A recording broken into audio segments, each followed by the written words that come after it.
The Radical. Fundamental principles of freedom, rational self-interest, and individual rights. This is the Yaron Brook Show. All right, everybody, welcome to Yaron Brook Show on this, what is it? It's Thursday, February 13th. Tomorrow is Valentine's Day. I hope everybody's having a fantastic week and you're looking forward to Valentine's Day and the weekend.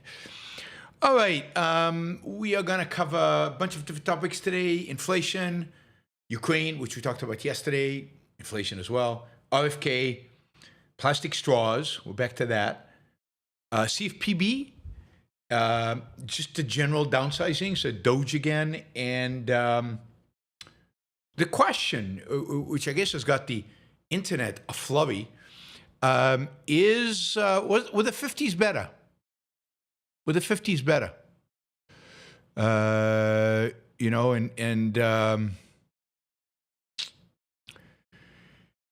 so we'll talk about that. We'll talk about that. There's a picture going around illustrating and the superiority of the 50s to today.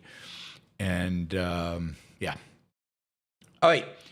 What do we want to do? What else do we want to do? Why is that not working? All right. What's that? We got to fix something. Weird. Edit. Copy. Paste. All right, so that's what we're going to do. I'll remind you to use the, okay, it says it's not valid. We will try again. My super chat tracker, need you to work. Now it's working. All right, go figure. All right, so yes, I remind you to use the super chat so that you too can dictate the topics that I talk about and dictate how long the show is and all of that's good stuff. So ask me questions about stuff you want me to talk about. You can ask me questions about anything. All right, let's jump in. I thought I'd share this graph with you from John Cochran's Grumpy Economist blog. John Cochran, one of my favorite economists out there. Not an Austrian economist, but really good and always interesting. And this is a graph that I think is just worth contemplating, even if it you know, past doesn't indicate, you know, analogies don't indicate that what happened in the past will happen in the future. But it's kind of interesting. So here is 2 episodes of inflation, right? 2 episodes of inflation in American history. One, the 1972 to 1981 inflation, and the second one, the 2019 to 2025 inflation. This is prices going up. This is CPI. This is, you know, the way conventionally people measure, talk about inflation. And what you can see here, interestingly, is that inflation rose at pretty much kind of the same steepness, the same in both episodes in 1972 and in what was it, 2022. Red is the 2022, blue is the 72. And you can see that it declined at a very similar rate. In both cases, stabilizing above the long-term previous rate. And in 1972 or around 1978, inflation then took off and reached new highs, significantly higher than the previous time. And we're at a point right now where we're waiting to see. Are we repeating the 1970s? Or is this going to be something completely different? It is interesting how closely these 2 graphs parallel. Of course, they're both adjusted downwards. I mean, the 2019 to 2025 is lower. Everything is lower. The starting interest rate was lower, if you will. And the starting inflation was lower and the spike. But the spike, same same kind of spike, same kind of decline, same kind of flatness since. And given the inflation number from yesterday, which suggests inflation is not coming down, it's actually going up a little bit, prices are going up, maybe inflation has not been defeated. What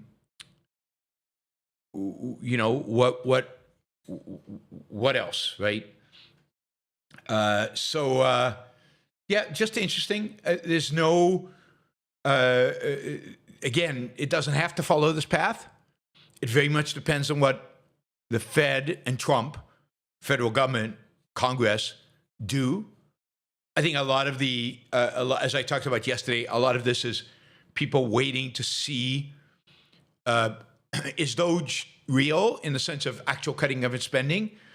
What is Congress going to pass in terms of a budget? Like there's this big bill that's supposed to come for a vote in the next few weeks that will both cut taxes and dictate spending. Is the deficit going to go down? Is the deficit going to go up? Is the future trajectory of U.S. debt to dramatically increase as it is right now, or is it going to be slowly declining? I think there's a lot of pausing to wait to see. There's also a big difference between the 70s and now. In the 1970s, debt to GDP, U.S. government debt to GDP was about 25%. Right now, debt to GDP is about 120%. So we're in dramatically worse shape than we were in the 1970s. So it will be interesting to see how inflation evolves from this point on. Interestingly, the Wall Street Journal had Wall Street Journal's editors. They write editorials every day, and they had an interesting editorial. When was it? Today? Yesterday. Yesterday, where they didn't quite come out and say it the way I say it, but they basically argued that Trump doesn't understand economics and he doesn't know what he's doing, which was refreshing. Here, people on the right, the Wall Street Journal editorial board is clearly right of center, and they're basically calling the president and Trumponomics ignorant. In particular, they criticized Trump's call for easier money, just as consumer prices keep rising. They asked the question, I'm just going to read from this, does President Trump understand money? Not money as in cash, but the supply of money, the price of money as measured by interest rates, and their impact on inflation. The answer would appear to be no. After Mr. Trump called for lower interest rates on Wednesday, the same day the labor market reported increase in inflation for the third straight month. Yes, even the Wall Street Journal editorial board, which is pretty consistently pro-Trump, recognizes how ignorant he is of economics. They're also very, very critical of tariffs for all the reasons we've talked about, including the fact that while tariffs don't cause inflation, they certainly mean higher prices on the goods that are affected by the tariffs. So there are some people still among Republicans, not many, very few, but there are some Republicans out there who are still independent enough, honest enough, knowledgeable enough, I don't know how you want to call it, to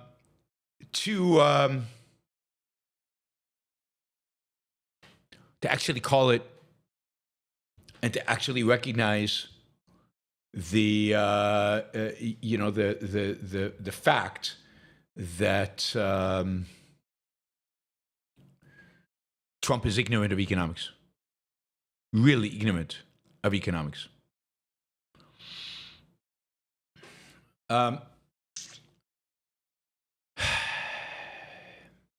Good to know. Anyway, inflation, something we're going to be watching problematic, could be rising again. Probably Fed is probably not going to lower interest rates anytime soon. And a lot of it is going to depend on what Congress does and what Doge does. If Doge gets serious, or if it continues to, dabble in cost cutting. I mean, I'm all for what Doge is doing in the sense of cutting as much as it is, but it's not serious if you really want to take on the deficit and the debt.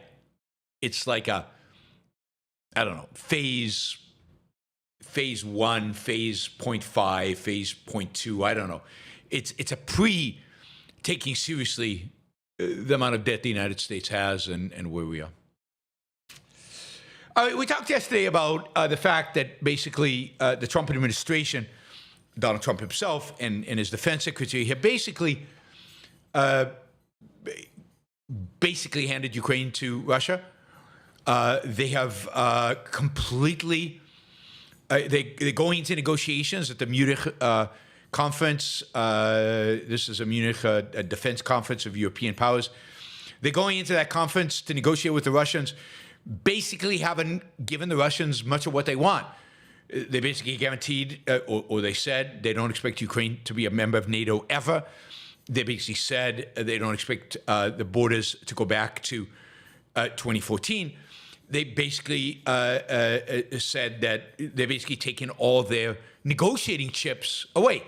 That is, they're basically starting the negotiation, giving in to the Russians on a bunch of different things. Now, maybe that is what you get at the end of the negotiation.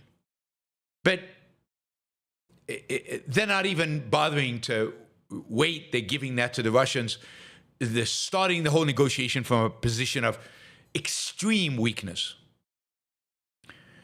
You know, and then today, Trump did this press conference about Ukraine. And it's just, I mean, who is this guy? I mean, I know who he is. I've been talking about it for 8 years. But it still astounds me that he is president of the United States. It just shocks the hell out of me. Okay, so he says, he basically implied during the press conference that this is a war that's kind of Ukraine's fault. I mean, he says, he's asked at some point, do you view Ukraine as an equal member of this peace process? Because in the negotiating, and he goes, like we're talking about Ukraine, right? Ukraine, this is a war on Ukraine's territory, and he's not sure they should be part of the peace process. He says, it's an interesting question. I think they have to make peace. That was not a good war to go into. Like Ukraine went into this war? Do you guys remember what happened? Do you remember that Russia just invaded?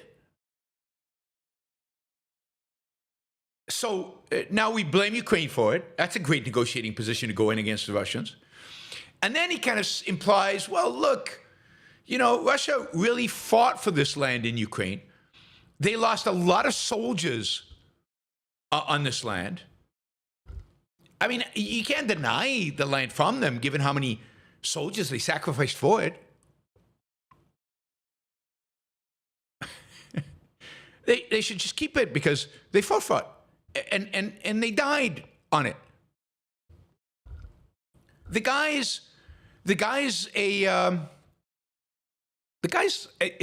incompetent buffoon. Sorry, I know I keep calling him names, which is not helpful. I mean, this is such a betrayal, such a stabbing in the back of not just Ukraine, but our allies in Europe. And an embrace, a complete and utter embrace of Putin. As I told you before the election, Trump is in Putin's pocket.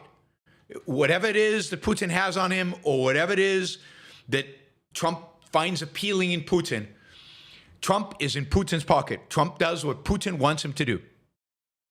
He will not stand up to Putin. He will not challenge Putin.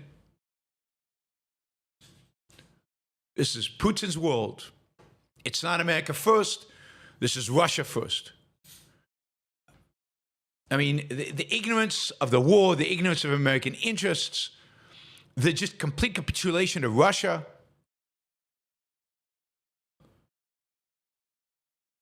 and the complete sidelining of Ukraine in a negotiation that should be between Ukraine and Russia. This is not America's job to negotiate here.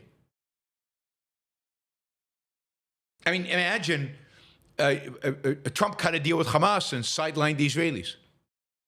To hell with you. It's none of your business. I'll make a deal with Hamas for you.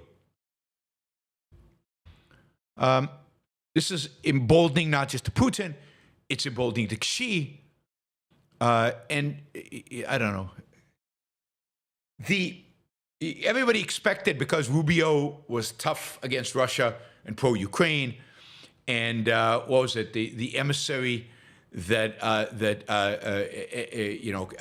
Kellogg, the special presidential envoy, is tough on Russia and pro-Ukraine. Yesterday, by the way, I said that Kellogg was not participating in the Munich conference, and his name was now listed in all the public reports about it. He is going to Europe. He will be at the Munich Security Conference. He's going to visit NATO and EU, and he'll even go, I think he's going to visit Ukraine. But, I mean, Trump has basically sold them all out. Trump is not only proving himself over and over and over again ignorant of economics, of basic, simple principles of economics, and he's proved that for the last 8 years, and he's proving it that he hasn't learned anything since then. But he's also ignorant and incompetent when it comes to foreign policy, and which doesn't surprise me. I called it, right, and I said this is what he would do to Ukraine, and you could tell that from his behavior towards North Korea in his first term, which was an abomination. An abomination. And he is repeating it now, but this time not with the incompetent, pathetic, meaningless North Korea. This time he is doing it with somebody who has real standing in the world and a strong military force, and somebody who could have an impact on the world, which is Putin. Yeah.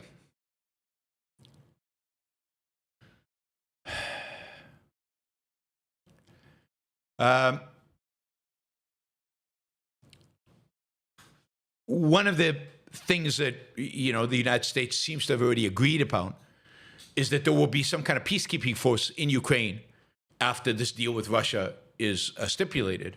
But, according to the defense secretary, the peacekeeping force will be a non-NATO but European mission, and will not be covered under Article 5. In other words, the peacekeeping force will be there, and if Russia attacks, that will not involve the United States. That will not require the United States to participate under Article 5. So basically, the United States is washing its hands of Ukraine, basically leaving it to the Europeans and the Russians. In other words, it's we know what the Europeans can and cannot do. It is basically handing Ukraine over to Russia. Handing Ukraine over to Russia. All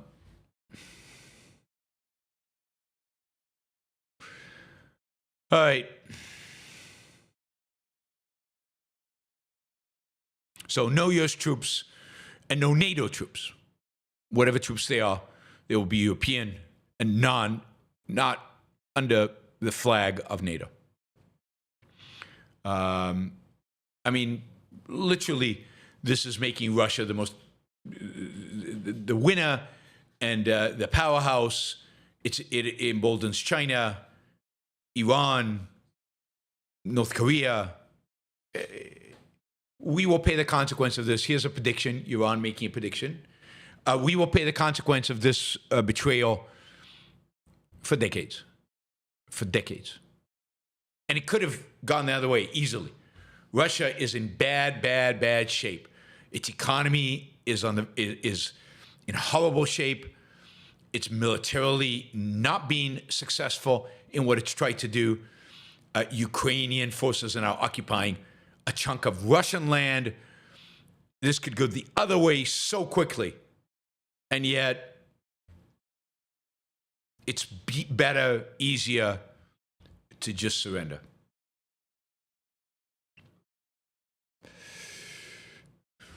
I keep trying to find good news. We'll get to a couple of items of good news. Well, there's a few items of good news.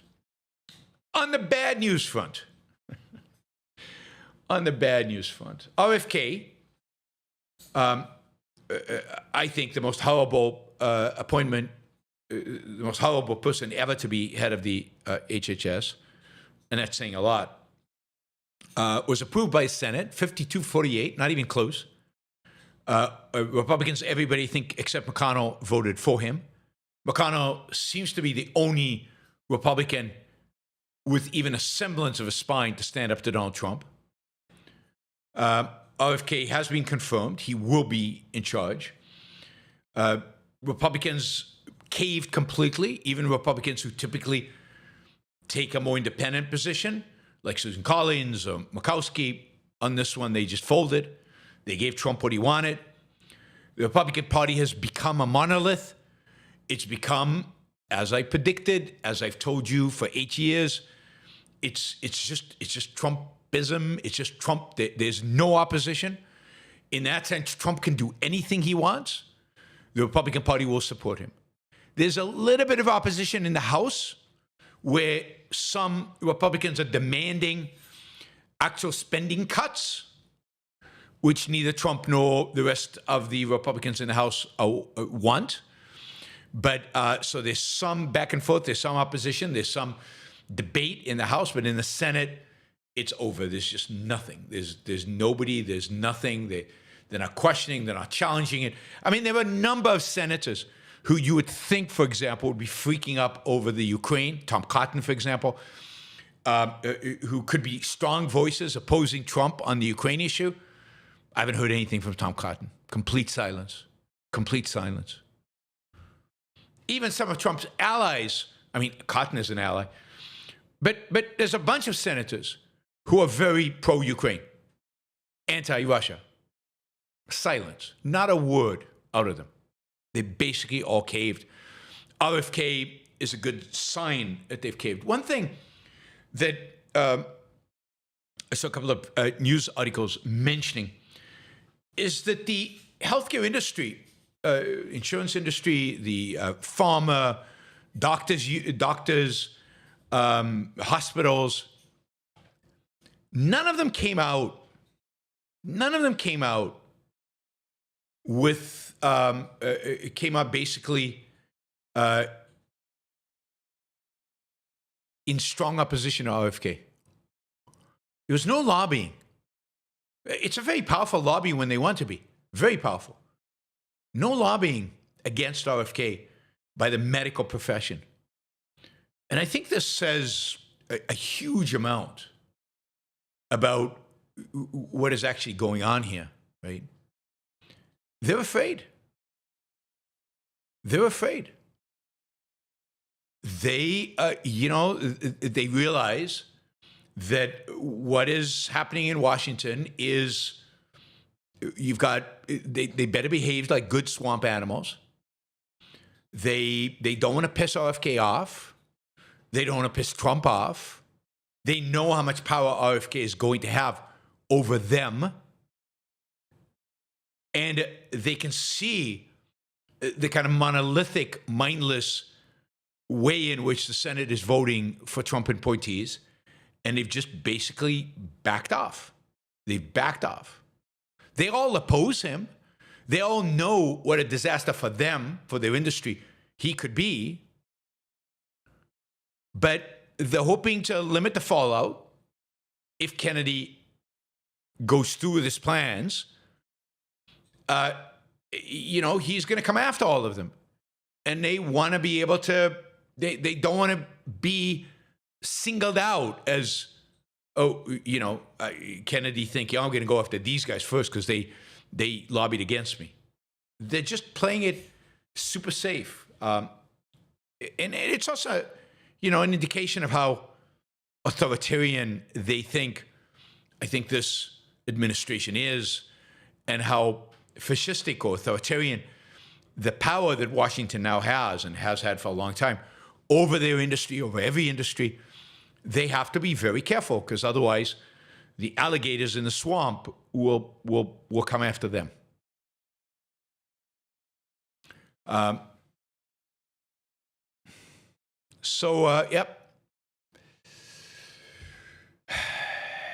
Republicans in Congress, I think the evaluation are not open to be swayed right now. They're going to vote for Trump no matter how much we lobby. Trump is the force. No point in trying to stand up to it. All right. Here's a positive story, kind of, right?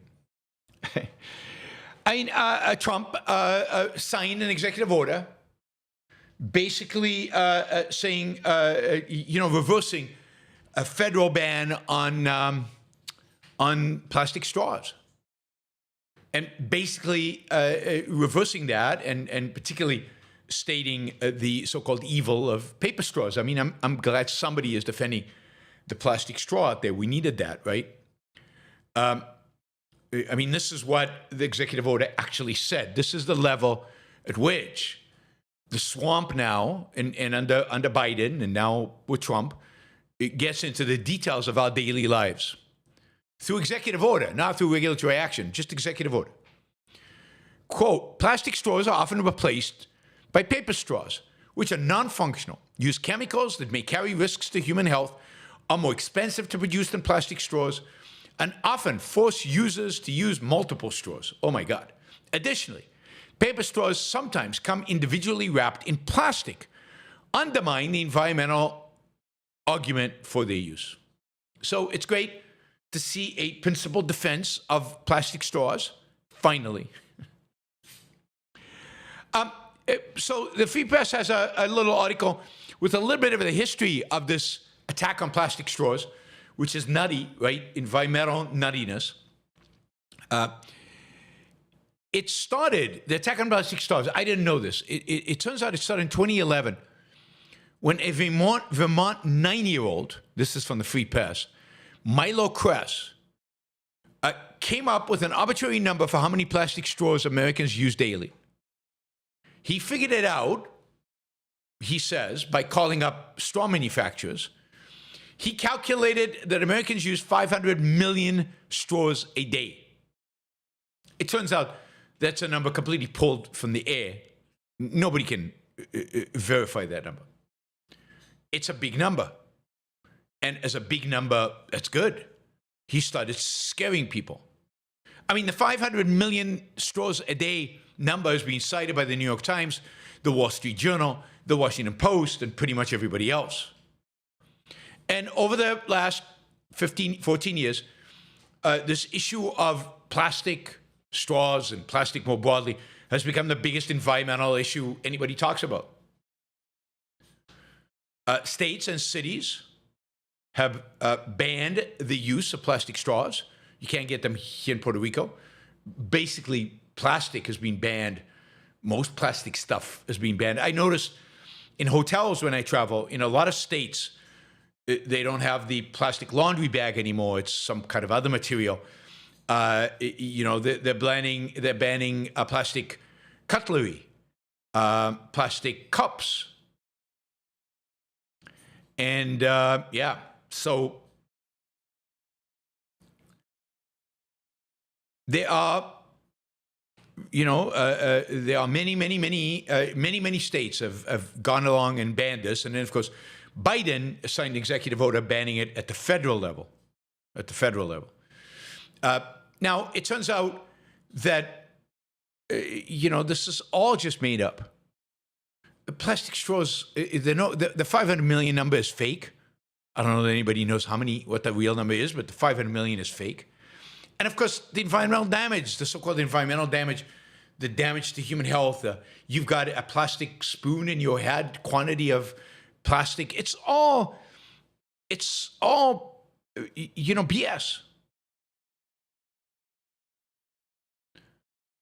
Plastics are not the massive threat. Those bags that you take in the grocery store are not going to destroy planet Earth. We're not all going to die from plastic poisoning. There just is no basis for any of those claims.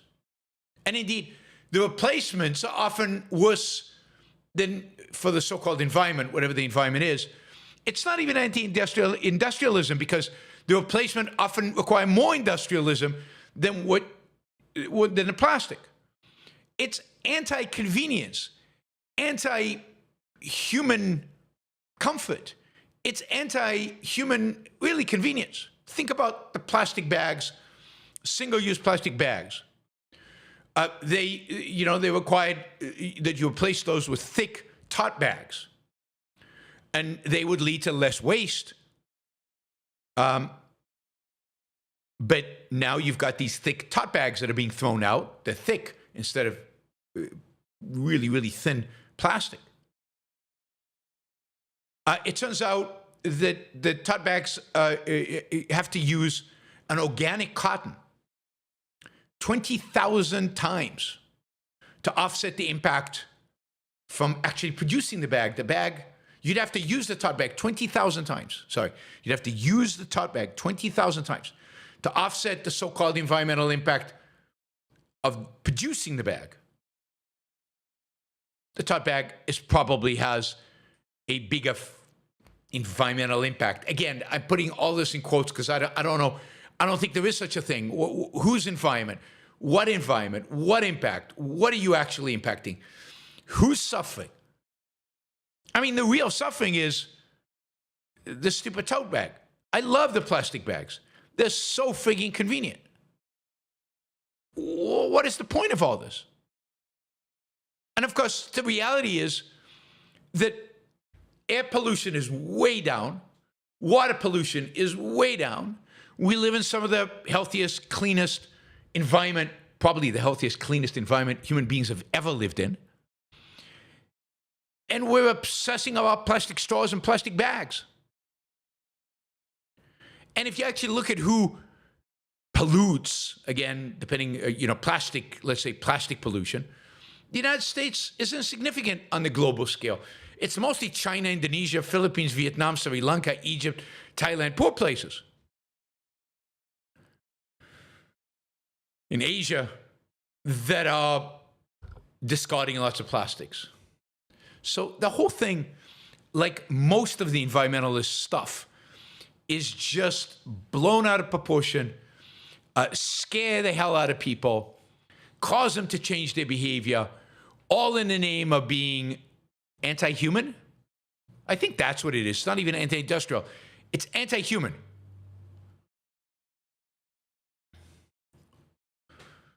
Anti-human, anti-convenience, anti-pleasure, anti-man.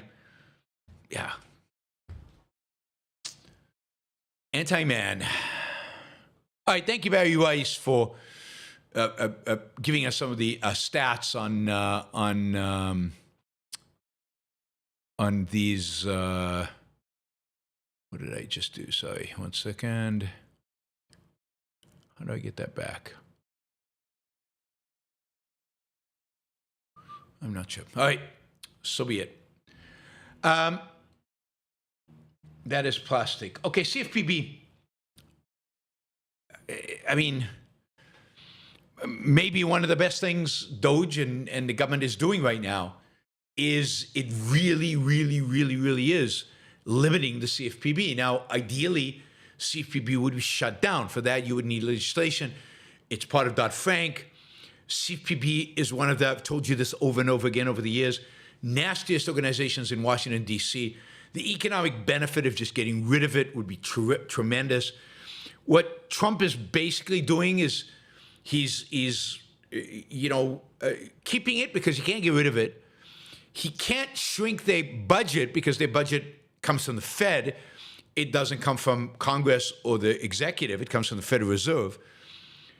Basically, what he's doing is incapacitating them. He's not allowing them to actually do anything, which is terrific. right? It's raveling or unraveling. Sorry, unraveling. It's basically being placed on limbo. The previous executive, the guy who ran CFPB, was fired. The guy running CFPB right now is the head of the budget office and a super conservative Trumpist. And it's basically going to make the CFPB impotent. This is the problem, though. That is what happened in his first term, or a lot of that happened in the first term. And then Biden came about and reinvigorated the CFPB. So I really would like to see if they can find a way to actually pass legislation to get rid of this monstrosity, to actually do away with it. Because if a Democrat ever wins in the future, now what does the CFPB do? It advocates for consumers vis-a-vis finance, and it is a evil institution that is basically trying to eviscerate the capacity of financial institutions to provide you with services and negotiate with you. It has placed itself between you as a customer and the financial industry in trying to force the financial industry to live up to Elizabeth Warren standards. And it does so without legislation. It does so with the sheer power of a regulatory agency that is being given almost unlimited power by Dodd-Frank, and almost unlimited budget by the fact that Congress is not involved in budgeting for it. The Fed is. The Supreme Court has had a number of opportunities to get rid of the CFPB, to rule it unconstitutional, and sadly, really, I think really sadly, they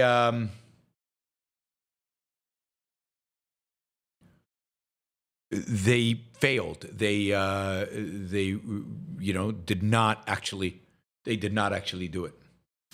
So it's still around. It's going to be around until they get rid of it. Doge is going in there, and we'll see what Doge does with it. But it's going to be. I think we can trust, and this is a good thing from the Trump administration, that it's going to be fairly impotent. It's not going to be able to do anything while Trump is president. All right. Update on the attempts of Trump to get government employees to resign. As you know, a judge had blocked the whole buyout of government employees. Well, a federal judge has lifted the temporary restraining order on the Trump administration's federal employee deferral resignation plan. U.S. District Court judge had previously paused the administration's February 6th deadline for employees to accept the buyout after, and then in the current order, it is the program is now closed. About 75,000 workers have accepted the offer. So 75,000 workers, unless another court steps in and reverses this, are going to leave their position. They're guaranteed salaries until the end of September, at which point they will no longer be government employees. So this is a reduction of staff in the government by 75,000 people. I'm all for that. That's great. I wish it was 1.5 million, not 75,000, or 750,000, not 75,000. But it's something. It's something, right? And so the government employment does look like it's going to shrink. Now, again, we'll see. It is going to be interesting at the end of Trump's term to look at government employment. Has it shrunk or hasn't it? Overall, they promised a big shrink. I'm curious in 4 years whether we'll have it. The same with spending. I mean, here I'm willing to bet money that government spending will be higher in 4 years than it is today. That nothing will be, in absolute terms, cut. That is, government will spend more money in 4 years when Trump leaves office, hopefully, than it spends when Trump came into office. Right. So we will see. All right, let's see. A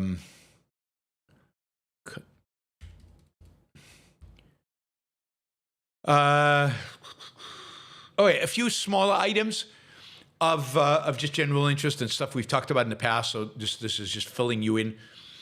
You remember Ben and Jerry, the left-wing social advocacy ice cream maker? I have not eaten a Ben and Jerry's ice cream since the late 90s because I'm so opposed to their philosophical advocacy. Anyway, Unilever, who bought Ben and Jerry's in 30 years ago, has decided to sell it. It's a hassle. Ben and Jerry is a hassle. It's a handful because of their social activism and the boycotts and all of that. So Ben and Jerry's, Unilever is spinning off Ben and Jerry, but it's picked Amsterdam as a place where they will be listed. So Amsterdam, they're gonna list on the Amsterdam stock market, not London, not New York, Amsterdam, which is kind of interesting and strange and weird. But anyway, Ben and Jerry no longer part of Unilever. Even more reason to continue to boycott them, unless, of course, they change their political, social policies.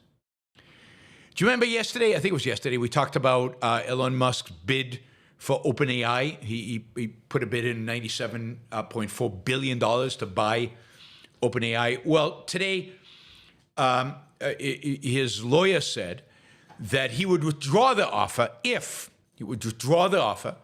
and not try to buy OpenAI, ChatGPT, in other words, if the nonprofit entity dropped its plan of spinning off OpenAI as a for-profit business. So if OpenAI nonprofit arm drops its plan to become a for-profit entity, Elon, it's all the same thing, right? Elon will not try to buy it. Just that's an update from yesterday. Again, I think Elon's bid is more to disrupt than anything else. One more story before we get to the 50's better. You remember we talked about the fact that there was going to be a new stock exchange going to be listed in Texas. It was going to be called the Texas Stock Exchange. Well, they filed for registration last month. They'd raised $181 million in order to do that.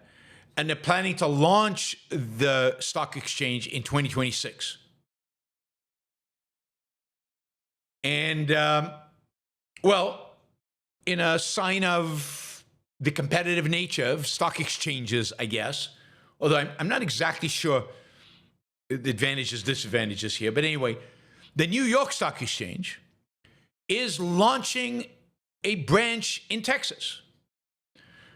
President of the NYSE Group said in a statement that, quote, Texas is a market leader in fostering a pro-business atmosphere, and therefore NYSE is opening a branch in Texas to provide competition to the Texas Stock Exchange.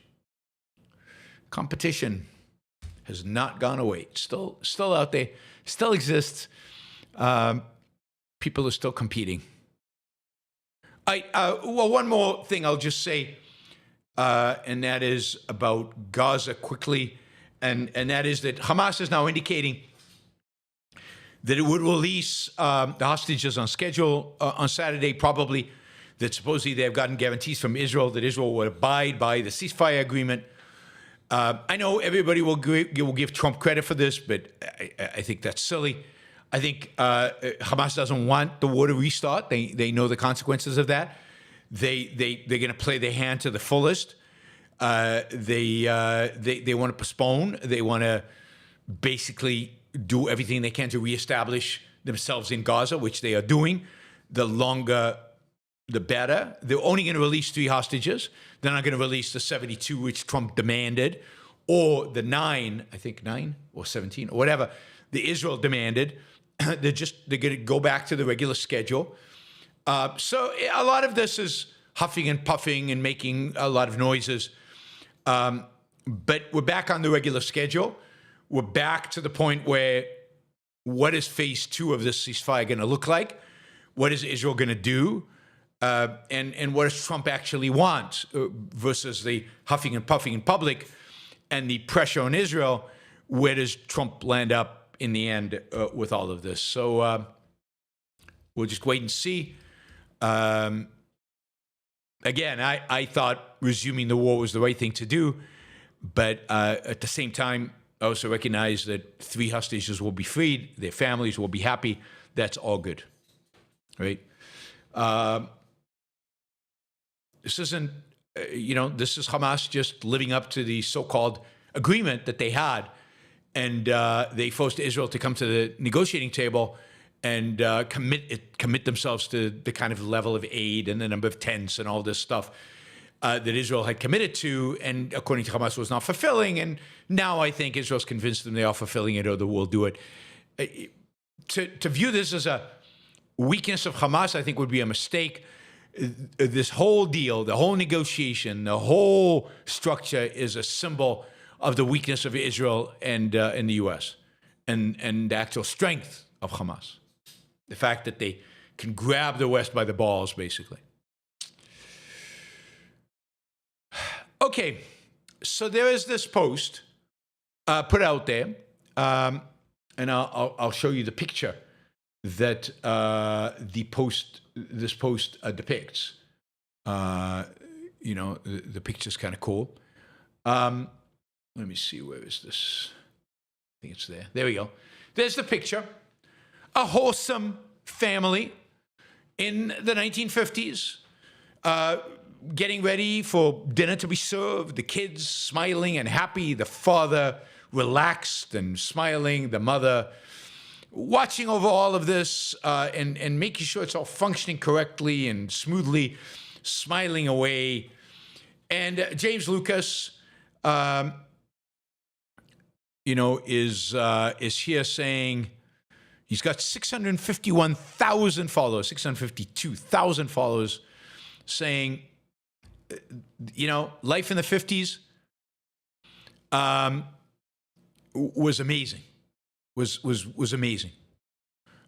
This is a genuinely happy looking family, and they had a life that I guess we can't even imagine how good their life was. Much better than anything that we have today. Groceries were really, really cheap. And you could pay for all of it on one salary because the housewife stayed home. Teenagers in the 1950s were well dressed. They weren't having sex. They weren't taking drugs. 1950s America, was cleaner. They weren't homeless. People cared about their environment. They took care of the buildings they lived in. Manhattan was more beautiful and much nicer and cleaner. There was actually public libraries, beautiful buildings, big buildings. It's just everything was better from around 1900 to the 1950s, 60s, early 60s, right? Life was so much better. And this is such a ridiculous, bizarre, and indeed fairly stupid claim. You could start by the fact that for this family in 1950s, they didn't go anywhere. by plane. There were no airline flights. They didn't travel to Europe to see the sights. They didn't travel to the other coast to visit places in America.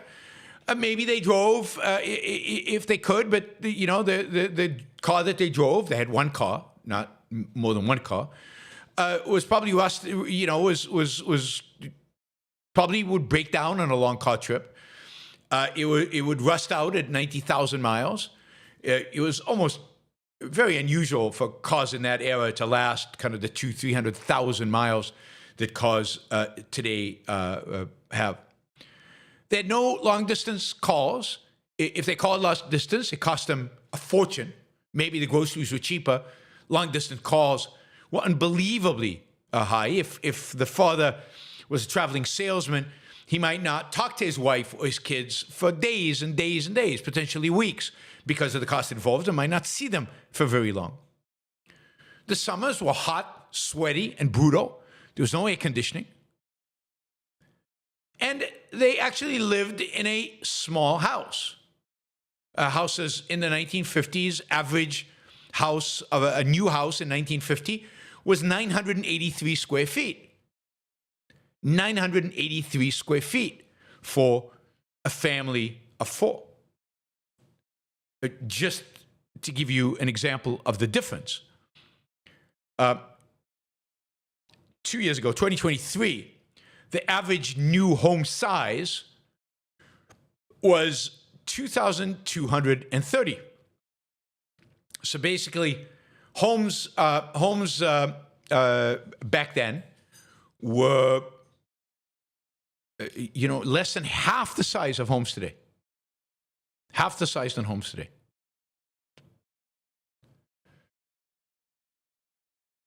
One of the reasons housing is so expensive today is because we went from 983 square feet to 2,200 square feet and to significantly more bedrooms.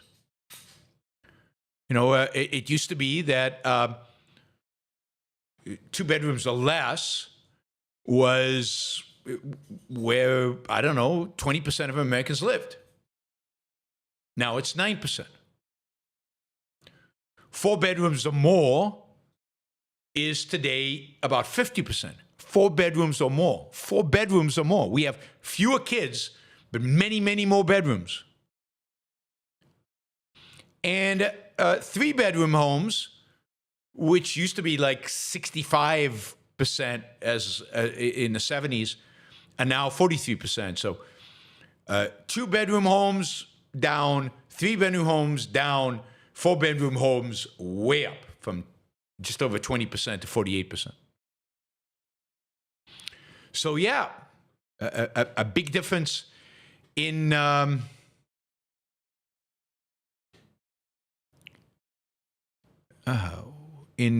size of homes. Life expectancy significantly lower in the 1950s. 1950s around 69. Today, closer to over 80. And the reality is that today, if you don't smoke, if you don't drink a huge amount, right? I mean, really abuse the drinking. If you don't use drugs, and this is a big one, if you're not obese, your life expectancy in the United States is over 90. I mean, nobody was obese in the 50s, or very few people were obese in the 50s, and their life expectancy was 69. But if you are not obese, don't take drugs, don't commit suicide, don't overly drink, don't smoke, your life expectancy is into the 90s. Do you know that for Americans, American women, if you make it to the age of 65, over 50% of women who make it to the age of 65 are going to live into their 90s. Into their 90s.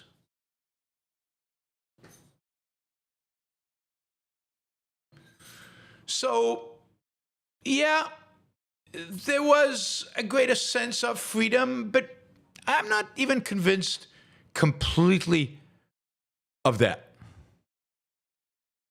Right? I mean, going back to those teenagers, there was no sense of sexual freedom. There were no contraceptions, which made sex super scary. Values definitely, were traditional and very conservative. I don't know if that's a good thing. I know it's not a good thing. People were repressed.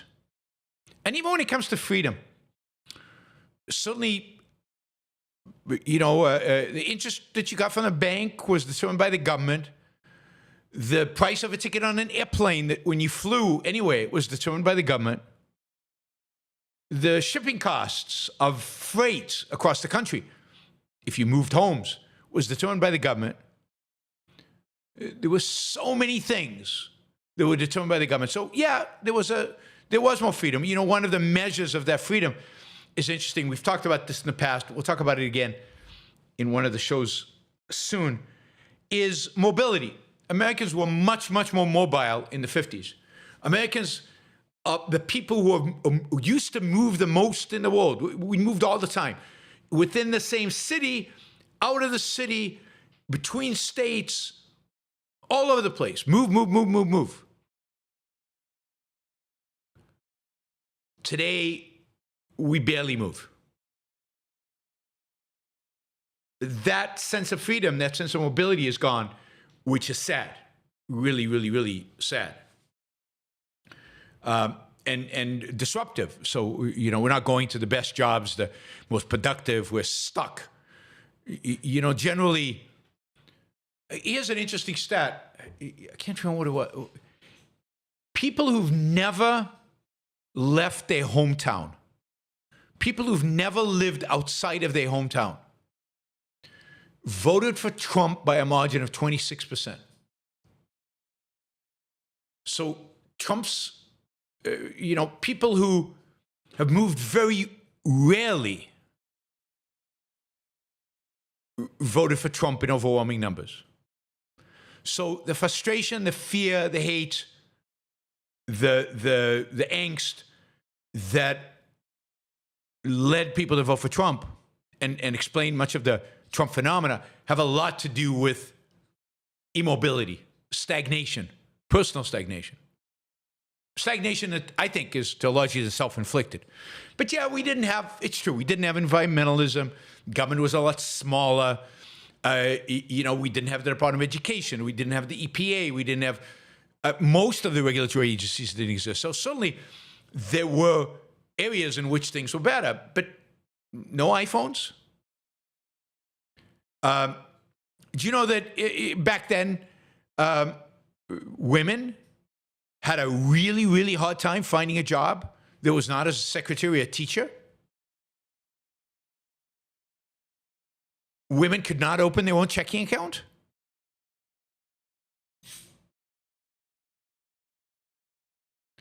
And 50% of them were married by the age of 24. Makes sense. If they can't find work and they can't even have a checking account, you need to latch yourself to a husband, to a man. That's not a good thing. These things are not good. We built more in the 1950s. We were more ambitious from a civil engineering perspective. There was a lot of things that were better in the 1950s, but this is not one of them. Put the woman in their place, and living in a home, the life that we actually lived on a day-to-day basis, there's no reason to believe was better in any kind of significant way. By the way, the reason, housing was booming in the 1950s because people were moving a lot all over the place. And because supply was not constrained, prices didn't go up like crazy. People didn't expect to make money on their home. Making money on your home is a new phenomenon. And indeed, not a phenomenon that exists everywhere in the United States. If you live in large areas in the Midwest, your home value does not go up. You don't buy your home expecting to sell it for a higher price. That is a phenomenon only of places that restrict supply. Anyway, this nostalgia at the 1950s is sad. And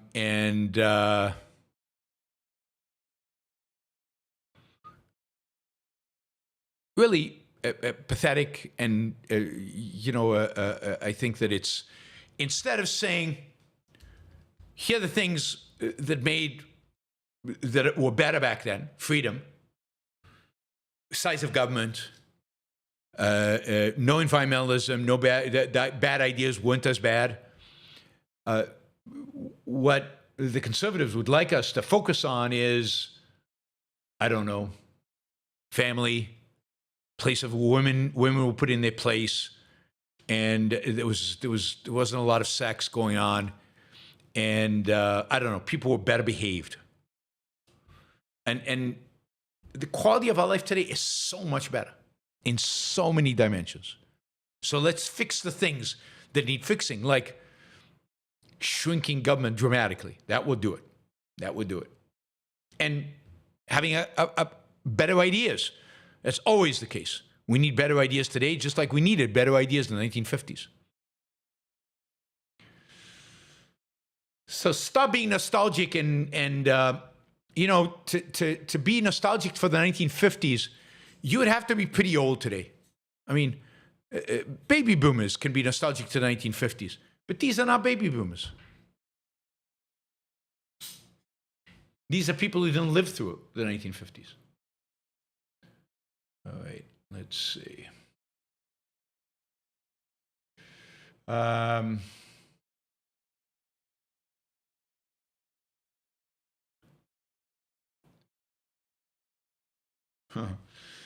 All right, let us take your questions. That is the news for February 13th. And we will now move to your Super Chat questions. You can still ask more questions. There's plenty of time today. We're not under any real constraints, so feel free to come in with questions, with stickers to support the show. Yeah.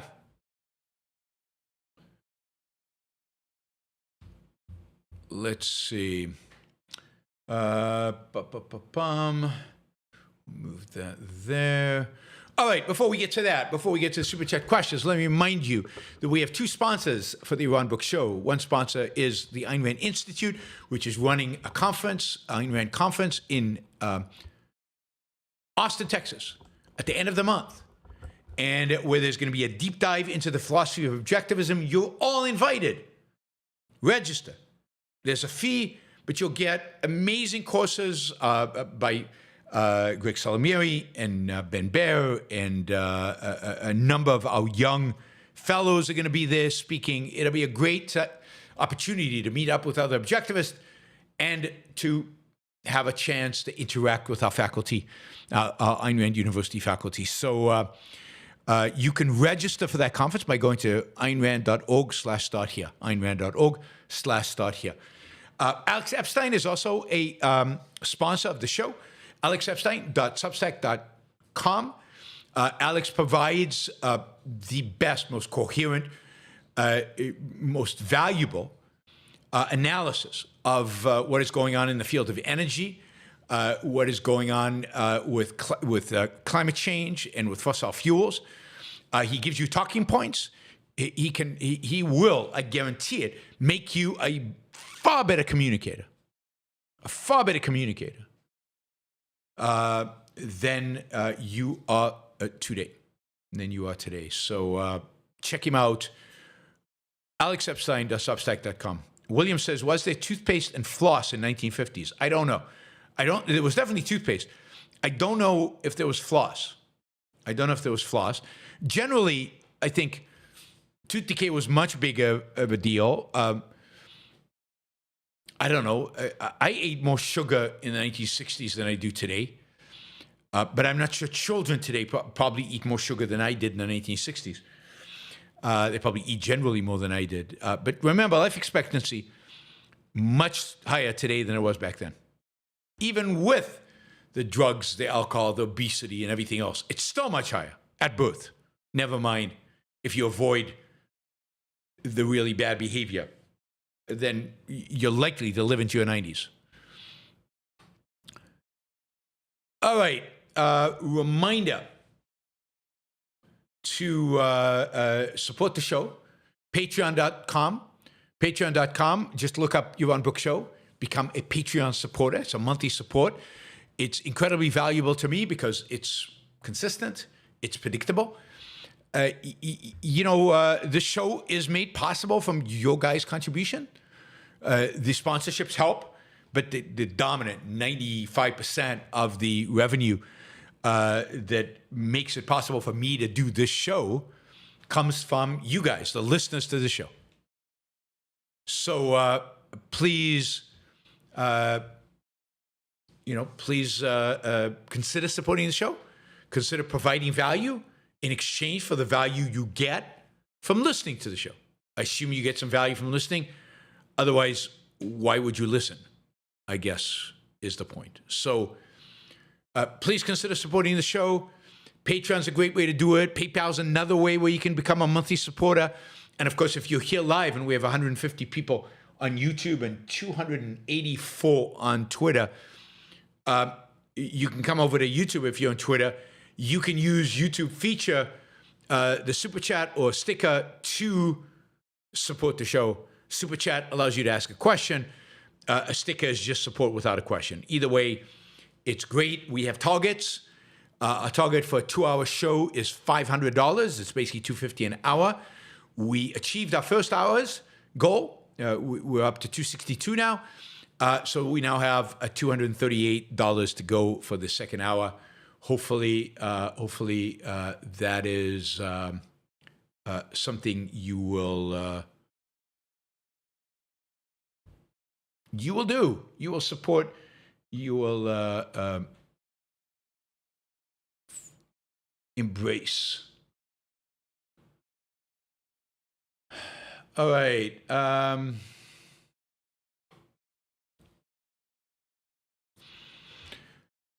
Let's see. Let's start with, let's see, there are no $50, so let's start with James. James, is Trump's success proof objectivism is dead as a cultural force? So, no, I mean, that's ridiculous. Was Biden's success proof of objectivism is dead as a cultural force? Ayn Rand opposed Reagan. Was Reagan's success proof of objectivism is dead as a cultural force? No, it just means we're still a minority. We're still a small minority. And we've got a lot of work to do. It doesn't mean we're dead. It means we're not dominant. But if what's her name, Kamala, had won this election, would that have been proof? I mean, what constitutes proof that we are a cultural force, given that neither one of the political candidates was a political candidate's objectivists supported wholeheartedly? So no, I don't think Trump's win says anything about the cultural force that is objectivism. It's way too early. There's a huge amount of work to do. It's going to be a while before we are a real significant cultural force to be reckoned with, where we are actually impacting election. That is that's still in the future. We are not there yet. We're just not there yet. And that shouldn't surprise you. Nobody's ever said that we were there or even close to being there. It's decades away. And that doesn't mean we're dead. It means we're growing. We're just growing slowly, as we'd expect. Andrew, it's hard to read Johan Norberg's progress and not be in awe of how life before a few generations ago was hell compared to now. A Hobbesian view of life was understandable before reason and freedom revolutionized the world. Yes, and absolutely. I mean, one of the great tragedies right now is the level of ignorance people have of what life was before capitalism, what life was before the Industrial Revolution, what life was before the 18th century. And people have no concept, no clue, really no clue. And even if they theoretically know, it's hard for them to actually concretize it in their own life. What would it mean to live on $2 a day or less? In real terms today, how would you live on $2 a day or less? Even if you're homeless, how would you live on $2 a day or less? It's just unimaginable. So that standard of living, that quality of life, never showering, or almost never having a bath or showering, eating very little, very simple and very little, and being hungry, working, basically, whenever there's light outside, not being able to read, not having a toilet or toilet paper. I mean, you could go on and on and on. It's just stunning. And people have no concept, no idea. They just take everything that exists today. Everything that exists today is taken for granted. This is the way it's always been. This is natural to human beings. It just all shows up out of nowhere. It just is. How could it be otherwise? One of the most important things we can do, I think, is tell people about how life used to be before capitalism, what it meant.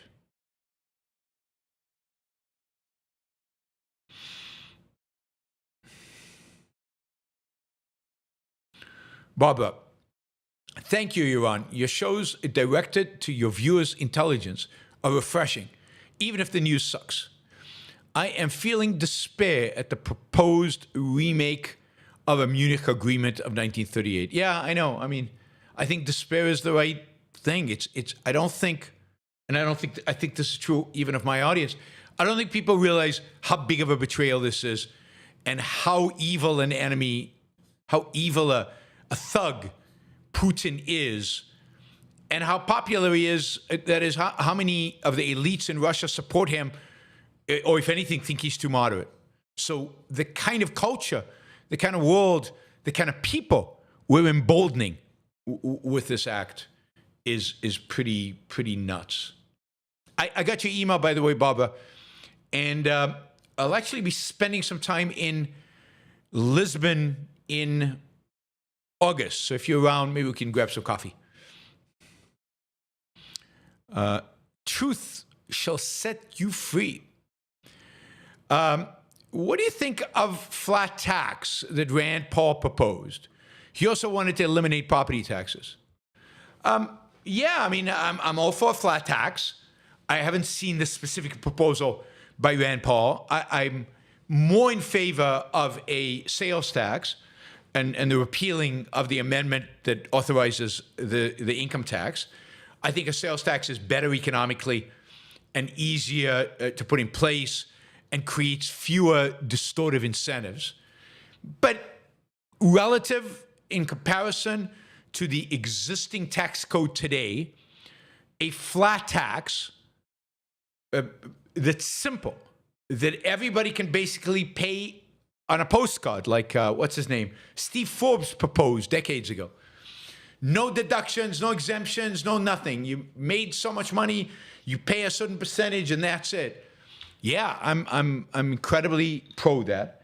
I think doing away with property taxes is, by the way, under flat tax, I would also hope that flat tax would apply really to everything. So it would apply to all the taxes would either go to zero or be at the flat tax rate. But that will also include tariffs would be zeroed out and everything else. And then in terms of eliminating property taxes, yeah, I mean, I think that's great. But property taxes are taxes levied by states, primarily to fund education. So, states would have to agree to that. And they would have to find alternative ways to fund education as long as education is funded by the government. Now, I don't believe education should be funded by the government, but the reality is that it is funded by the government today. So what do you do? How do you replace that funding?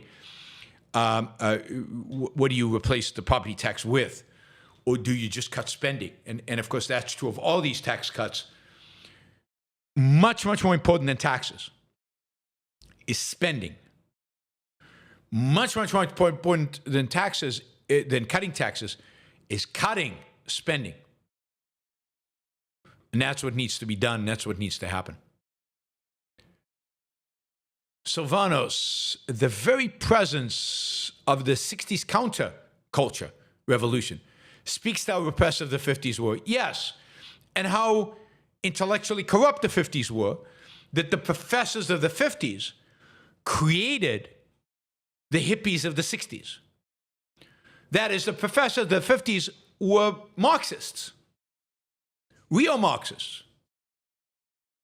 And the rebellion of the 60s was a rebellion against communism, against Marxism, that it was not, in a sense, radical or subjectivist enough.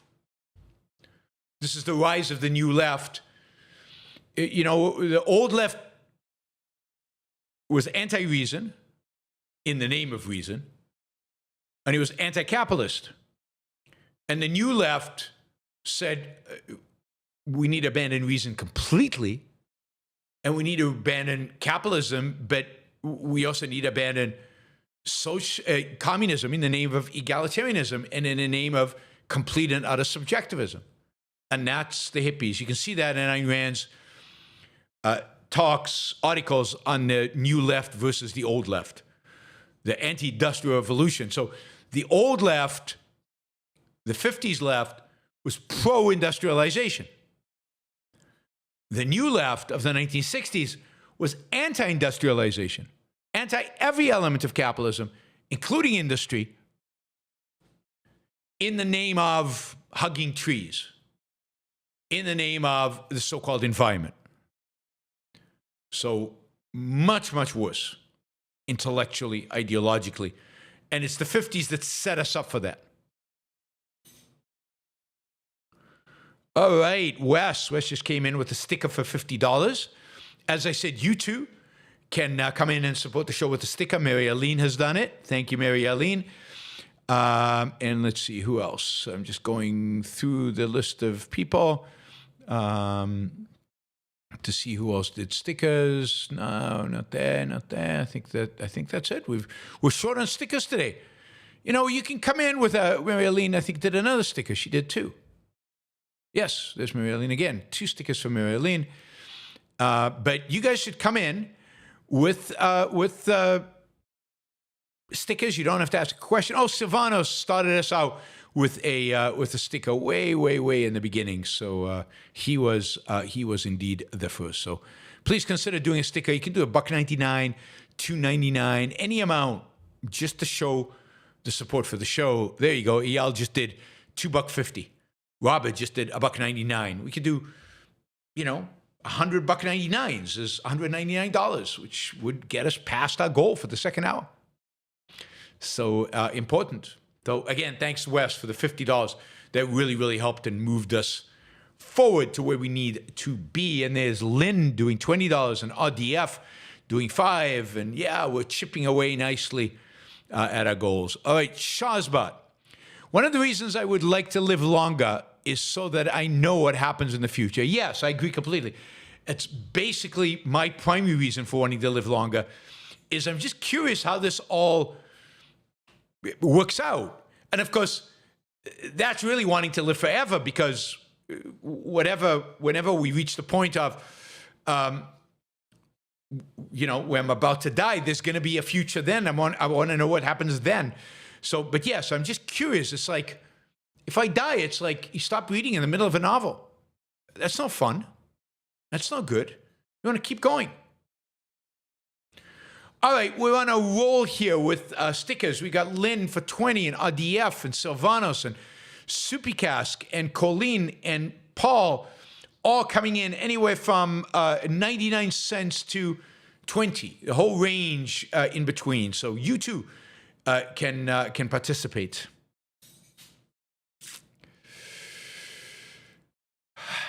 All right. Let us continue with the Super Chat questions. we're still about $97 short. So there's still five $20 questions would be phenomenal right now. And we got plenty of time, no rush. So you can ask as many questions as you want today. I'll stick around and answer them. All right, Robert says, what do you think of the phrase taxation is theft? I think it's inexact and invites confusion regarding the impropriety of various taxes. I don't particularly like it. I know what it's attributed to, and at the end of the day, taxation is theft in a sense. But it doesn't distinguish between the fact that usually theft is something defined in the law. What constitutes theft, what doesn't constitute theft, that's defined in the law, and taxes are legal. So it's not theft in the sense of, legally theft. It's not even, theft generally is something people don't like. A majority of people, an overwhelming majority of people don't like theft. They're anti-theft. They fight against theft. And yet, the majority of people are for taxes. So when you say taxation is theft and you just throw it out there like that, it's mostly just confusing for people. It doesn't convey anything interesting unless you're willing to actually explain. But then by starting the explanation with something like taxation is theft, a lot of people are just going to shut their minds off. You're just a crazy libertarian type. Instead of explaining what exactly is going on and in what sense it is the same, in what sense taxation is theft. So I don't think it's a helpful statement. And when people throw it out there, I kind of agree, but not really at the same time. John says, I'm waiting for Trump to proclaim that he has achieved peace in our time. I think his argument is he would have achieved peace in his time if everybody would have recognized that he actually won the 2020 elections. Right? There wouldn't be a war in Ukraine. There would not be a war in Israel. There really would not be wars anywhere in the world. So we missed out on peace in our time by not recognizing the fact that he won in 2020. And now he has to do all this work, which he doesn't like, and sell out all of our allies in order to achieve peace in our time. But yeah, I would not be surprised if you got that phrase, him to say that phrase. That's, of course, the phrase that Chamberlain said after he signed the Munich Agreement, which basically capitulated to Hitler and emboldened Hitler to start World War II soon after. Andrew says, I sense that even many objectivists avoid explicit selfishness. Capitalism is too often justified based on social utility. Do you sense that selfishness is too radical, even among defenders of freedom? If so, what's the cause? Well, it's a radical position. It goes up against everything people believe in the culture. It goes up against everything we were raised to believe. It goes up against everything your audience believes. And to advocate for it requires explaining, and it's not easy to explain what you mean by it and why is it so unpopular and why if no other philosophers engaged with it, why have no other philosophers advocated for it? It's a lot of work. And every time you say egoism, selfishness, self-interest, you have to spend an hour explaining what you mean, because you cannot rely on people in the culture having any understanding of what it is that you mean. So I think those are the reasons why people are hesitant or avoid it or, a little reluctant to do it. And then, of course, there is, we're all still struggling with the remnants of altruism in our own minds.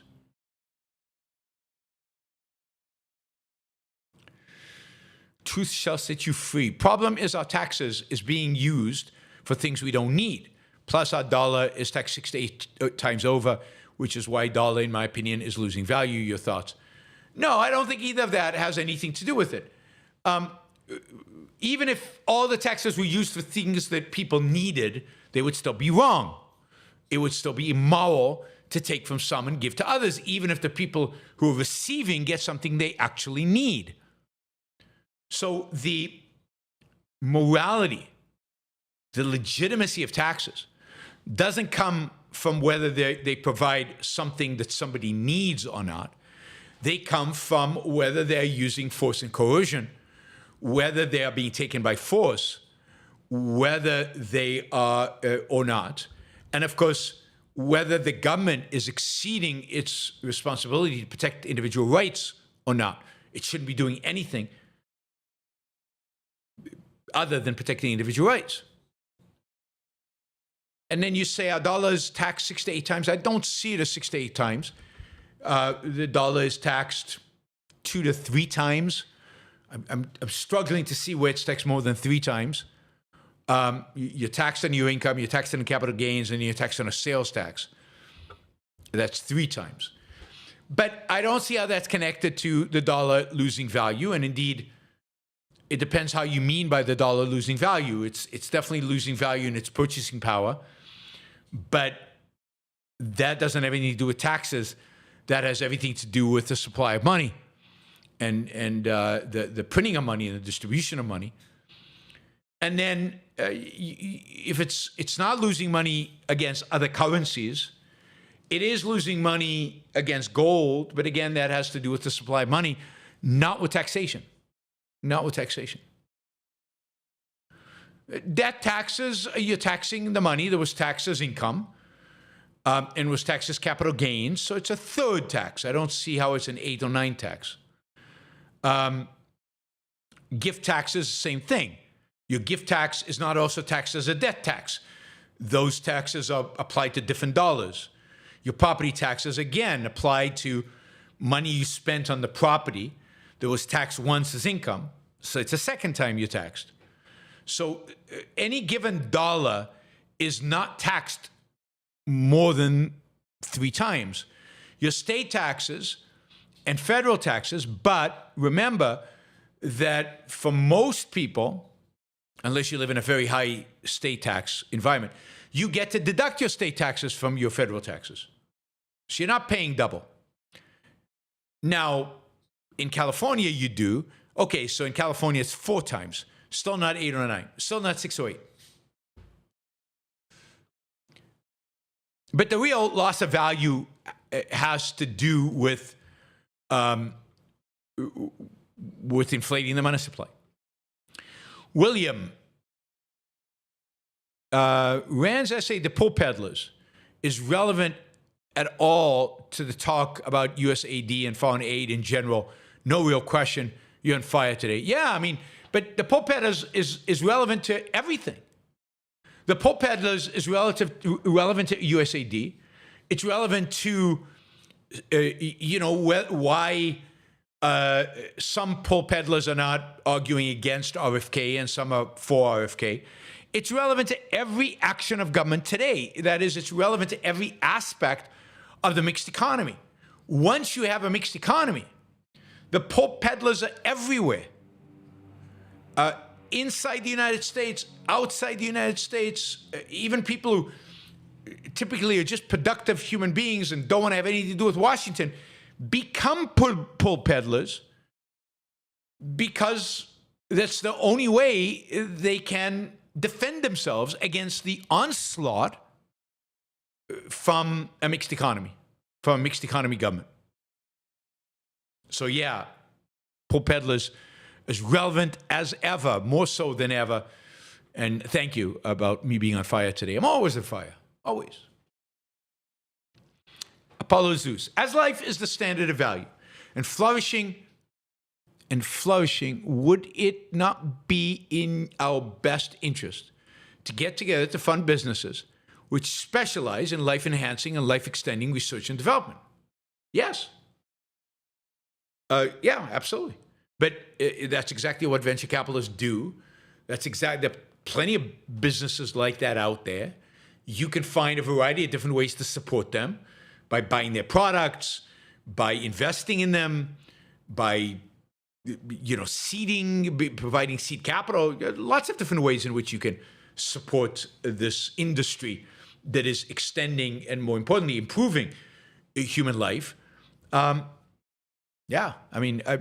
Whether we should, as the people right here, that depends on how much money you have, what are you spending it on, do you know anybody in the field, how much level of expertise do you need to have in order to make a proper investment in it.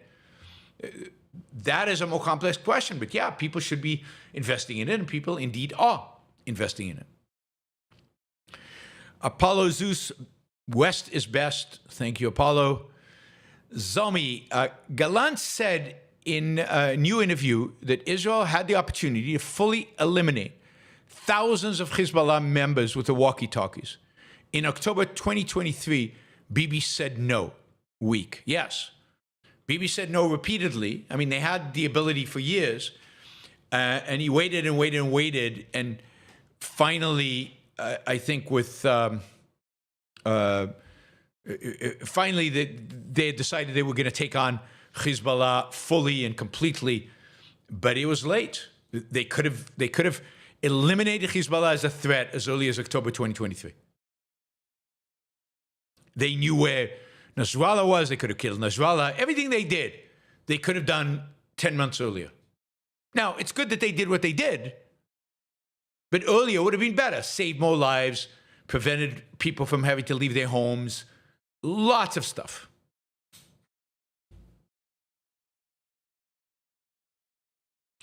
I haven't missed any questions as far as I know.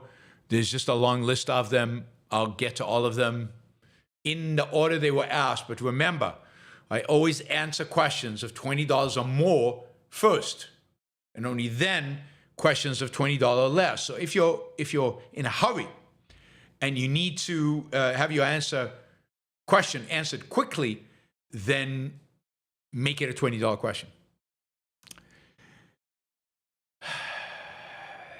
Andrew, Rand in Virtue of Selfishness states that questioning her use of selfishness implied cowardice. Was she too harsh? I do think people are afraid of it, though I don't know if I would morally judge them for that per se. Calling them cowards is a moral judgment to some extent. But so I don't think you would harshly judge them, because it takes time. They have to develop the courage, and they have to understand what she means. They have to understand the concept. They have to understand what it fully means before they're going to use it. So I agree that I would not judge them too harshly morally for a while. At some point, you should. But everything in objectivism, it takes time.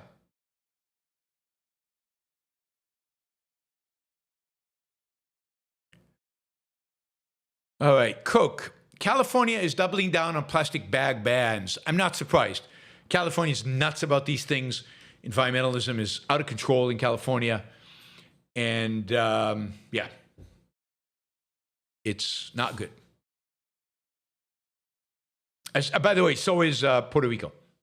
Plastic bag situation in Puerto Rico is very, very bad. Very, very bad. Plastic anything in Puerto Rico, very bad. Austin, what would you say about claims that big ag and food is colonizing Puerto Rico and the global food supply, also toxic chemicals and preservatives? I have no idea what that even means. What does it mean to colonize Puerto Rico? I wish big ag was here. We'd have better food. Part of the problem in Puerto Rico is we import most of our food, and because of the Jones Act, it's very cumbersome and inefficient, and our food supply is not great.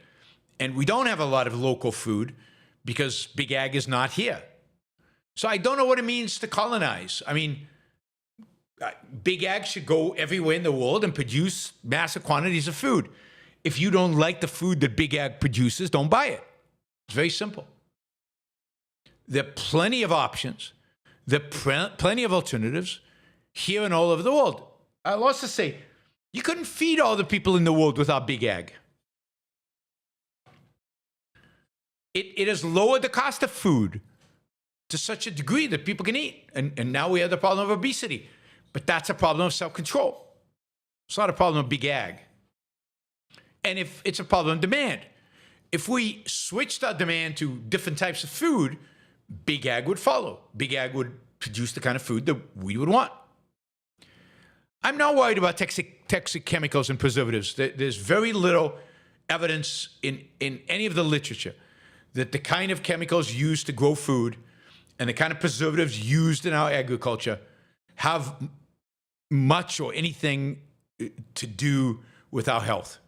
They don't seem to be affecting our health in a significant negative way. And there's plenty of research being done. Indeed, the whole phenomenon of organic versus non-organic, very, very questionable about whether there's an advantage to eating organic, whether the the organic is more nutrient rich than not. I'm skeptical about all of that. All of that. I mean, I think there seems to be research about, what do you call it, processed food, that you shouldn't eat processed food. It loses much of its nutritional value and it adds a bunch of things that your body probably doesn't need and might do harm, not clear. But other than that,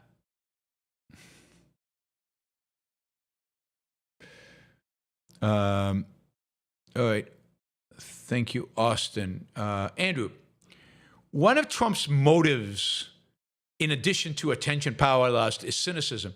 He's obsessed with others getting over on him.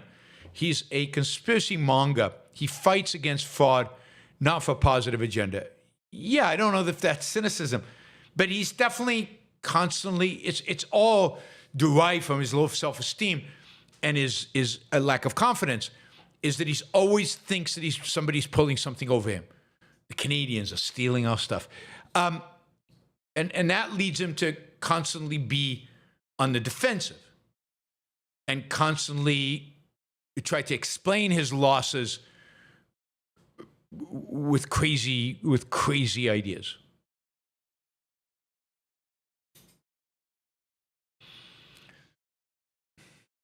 Enric, is there a point in the world condition that shrugging makes sense? Sure. I mean, I think first, that point is going to vary for all of us. Vary on, to the extent to which the world is impacting us, the extent to which we feel constrained. It depends on our age and where we are in life and which country we're in and what industry and what our profession is. And it depends on a lot of things.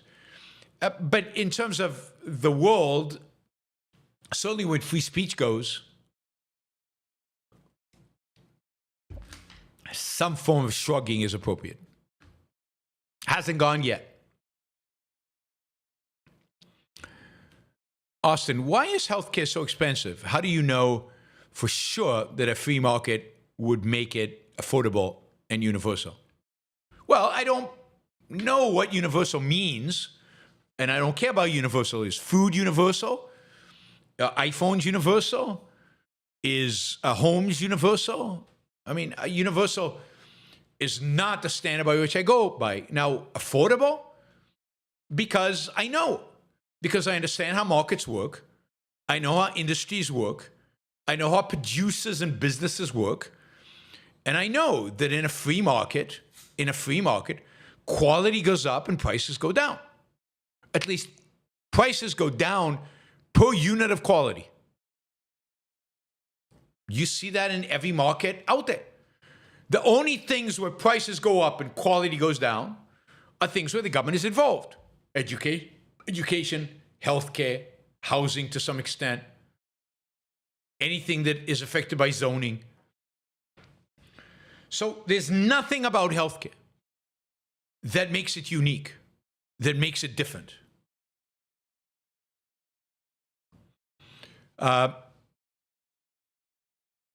Yeah.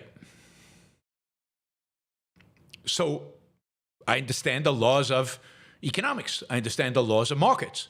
It's like understanding the law of physics.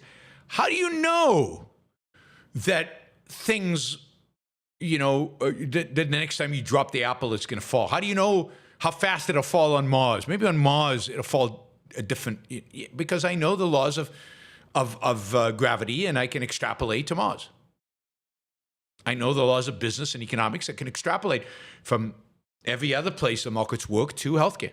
It's not different. Esoteric dichotomy. Hey, Yaron, is there a happy medium between the 50s nostalgia and the progress of today? Would like to see a synthesis, best of both worlds. I don't see the point. Like, the best of the 1950s was a small government.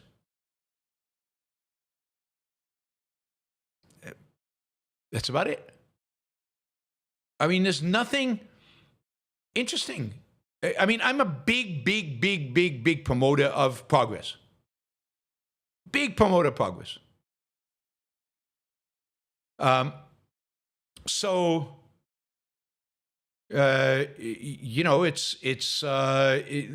Generally, from a material perspective, everything is better today. The movies were better in the 50s. The ideas at the universities that were being taught were not quite as destructive as they are today, but they were destructive. So no, I don't want a synthesis. I want better than the 50s and better than today. I want better. I want better in every dimension. And if you were black in the 50s, it wasn't good.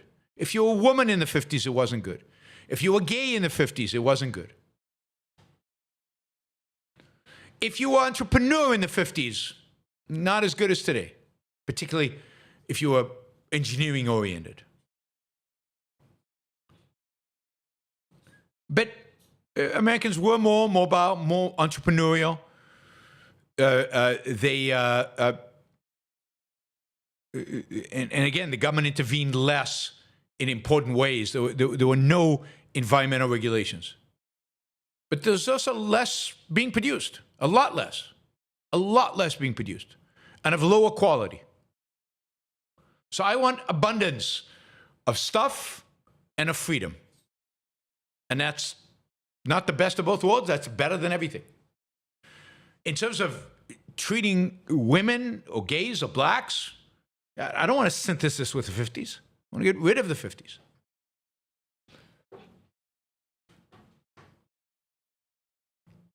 Austin follows up the healthcare. Yes, can you explain how, with details and real-world facts on how free markets would make sure everyone could afford healthcare? So first, I can't make sure that everyone can afford anything. I don't care about everyone. I don't think the goal is to have a system where everybody can afford everything. As I like to say, the wife-beating drunk probably won't be able to afford healthcare, and I don't care. The standard should be, can everybody who is working and being productive can afford healthcare? Absolutely. I can show all of that, and I have. I've done this many times, but if you search just recently, I've done shows on healthcare. So I did what would a free market healthcare look like? And, health insurance, catastrophic health insurance, which is all the insurance you really need, costs less than a cell phone bill. Most poor people have cell phones. Almost all of them do. They pay a cell phone bill. They could pay for insurance. And I go through how everything gets cheaper in a free market. I go through, I've given the example in the past of LASIK surgery. Keeps getting cheaper all the time. Veterinary medicine keeps getting cheaper and better all the time. Anything where you don't have the regulatory state and the whole third-party ridiculous insurance schemes that we have today, you get better and cheaper. And I've done it. I'm not going to do it now. That's a 3-hour show. But I've done those shows. Just look Yaron Brook, healthcare, or and you'll find them.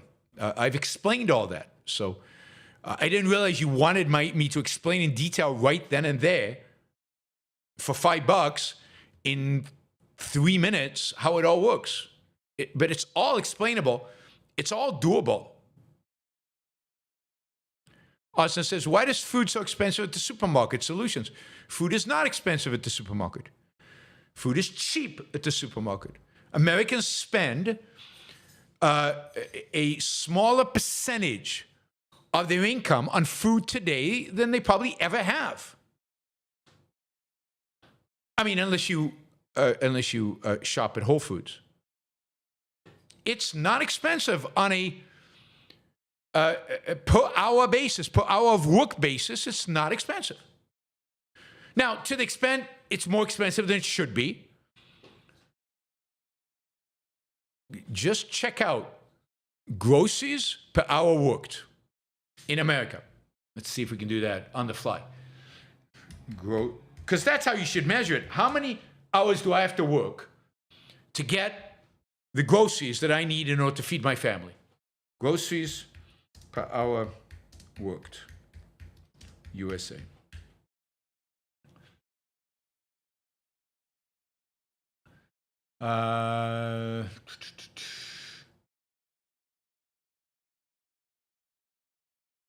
Let's see, do we have something over time?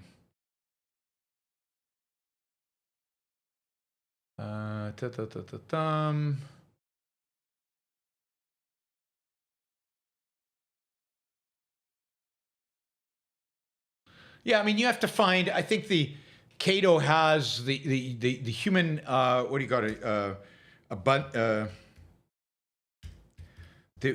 I know there is a project out there that has done this.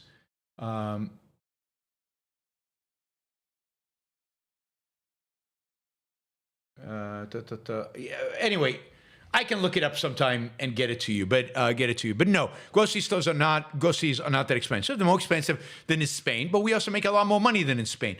So again, on a per hour worked, you are not paying that much for groceries. Now, inflation has driven up recently grocery prices up, but on a per hour worked, grocery prices are now back to where they were before COVID. So you've made up in salary what you lost to inflation. So Ian says, human progress shows it dropping from 30 hours to 4 hours. So in 1919, you had to work 30 hours to pay for groceries. Today, average American has to work 4 hours to pay for groceries. That's what I mean by it's not that expensive. The solution, if you want to make it cheaper, easy. Get rid of the environmental regulations. Get rid of the FDA. Get rid of land use regulations. Get rid of tariffs. A lot of the food you buy in the supermarket is flown in from all kinds of countries. Now, it's true that if you want blueberries 12 months a year, if you want kiwis 12 months a year, some months they're going to cost a lot of money because they're being imported from another country. In the 1950s, you couldn't get blueberries 12 months a year. You couldn't get kiwis 12 months a year. It's another way in which our standard of living, quality of life is much, much better today than it was back then. Right? So, no, I mean, get rid of the USDA, that's right. We have so much abundance in the supermarket. Just think about all the food that you have out of season in the supermarket and how good that is that you can have all that fruit 12 months a year, even if you live in, godforsaken cold place like Michigan, you can still get all that wonderful food in the supermarket. That's amazing. But that costs money. It costs money to get it to you. So those are going to be slightly more expensive. I don't know if this next question is serious, Austin. Do I believe in ghosts? I mean, do you? Does anybody? No, I don't believe in ghosts. 100% don't believe in ghosts. Ben, hey, Yaron, I live in New York City, but my French wife and I are moving to Paris in a few months. You have traveled Europe. Where do you think I should go first? Florence? Oh, wow. Well, first you're going to go to Paris, so enjoy Paris. There's lots to do in Paris. I mean, certainly Florence is amazing, beautiful, stunning, and lots of great art. So yes, go to Florence. Amsterdam is great. London is great. But Florence is a good first destination, yes. But there's so much to see in Europe. Every few weeks you should go for a weekend somewhere. There's Copenhagen is amazing. South of Spain, southern Spain, northern Spain, San Sebastian. There's some phenomenal restaurants. Of course, the French Riviera is beautiful. But for art, Florence. After you've done all the museums in Paris, Florence. Yeah, and airplane tickets are, super cheap if you're willing to fly coach. Apollo Zeus, could you summarize the core tenets of Western civilization and the inevitable results for the lives of those who live in such an environment? Thanks. Really. As a question in 5 minutes, 3 minutes, 2 minutes. Sure, the core tenets of Western civilization, as I see them, are reason as our basic means of knowledge and survival. Reason is our only source of knowledge. Individualism, the sanctity of the individual, and political liberty, capitalism, in other words. Reason, individualism, capitalism. Those are the core tenets of Western civilization. And the inevitable result is freedom and capitalism and a great, great, great society. And wealth and, endless prosperity. Jennifer, I knew this would get to Jennifer. I mean, it was partially targeted at Jennifer and the rest of the Michiganders who are on the chat. Why do you keep insulting Michigan? Makes me feel bad. Kidding. We have beautiful snow here now. I mean, it's because there's a disproportionate number of people from Michigan listening to the show. And yeah, why not? I mean, I could have said North Dakota, but nobody would have responded. Nobody would have cared. But I say Michigan, and like 10 people in the chat are like, whoa, he just insulted our state. What's he doing? So, it's more fun that way. That is the point. And the fact that it elicited a $20 super chat question from you just increases the fun, right? Thank you, Jennifer. All right, Apollo Zeus. Was Aristotle influenced at all by Greek mythology? Well, I don't know what that means. Sure, he read it. I mean, he lived in a world filled with it. But I don't know of direct influence where something philosophically that he said is something that he took for the mythology or he was inspired by the mythology. I just don't know the extent to which that was the case or if that was the case. He certainly was immersed in it. Lynn, people who complain about capitalism and use their handheld computers to do so usually get an earful from me. Good for you. Good for you, and you should keep doing that. Give people earfuls. Esoteric dichotomy. Is it immoral to be or want to be a housewife? Or maybe not immoral, but I grew up with mom at home. Later, she got a degree and six-figure job. Is this subpar? No. I mean, if a woman takes seriously the responsibility of keeping a house and raising children and doing all the things that entails, then that is as important and productive a responsibility and a job and a purpose in life as anything else. And the fact that she could do that and then also go out and get a degree and have a job is amazing. Good for her. But no, there's nothing wrong in being a housewife. But it is true that many women don't want to be housewives or would like to have a career or would like to do both. And our modern world allows them to have choices, options, and to do more than one thing, which is not true in the 1950s. It was almost impossible to find a good job in the 1950s if you were a woman.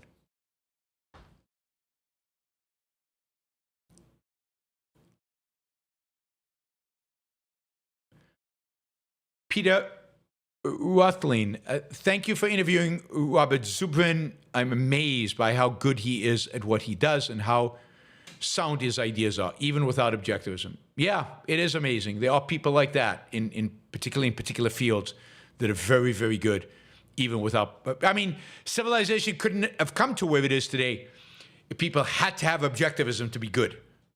They can be good, particularly at what they do, even without objectivism. And that's how we got to where we are today. What did Aristotle think about Greek mythology? I have no idea. I do not know. Megan, regarding RFK Jr., I'm trying to start a gene therapy business. Help. Yeah, good luck. Don't use mRNA. Whatever you do, don't call it mRNA. Maybe call it something different. If you're using mRNA, don't admit it, ever. Let's hope he is not taken too seriously. Let's hope he doesn't do a massive power grab. I don't know. I don't know what to hope. It's so pathetic and so sad. Austin, thoughts on the book, Why Women Have Better Sex Under Socialism? I don't have thoughts on the book. I haven't read it, but it's just from the title, I can tell it's a stupid book. And untrue, completely untrue. So I think I read a review of it. It's just it's a completely ridiculous premise, and the way the author approaches it, if I remember right, is completely bad. And yeah, I haven't read it. I don't plan to read it. I never will read it. It sounds stupid. Esoteric dichotomy. $20 questions are hard. $5 is 150 characters versus 20 for 225. I can ask you 600 characters of wisdom with $5 questions. Favorite class in university? Thank you, Ron. Well, that's fine, but I was just saying, if you want them answered quickly, they have to be 20. Favorite class in university? I don't remember. I don't know.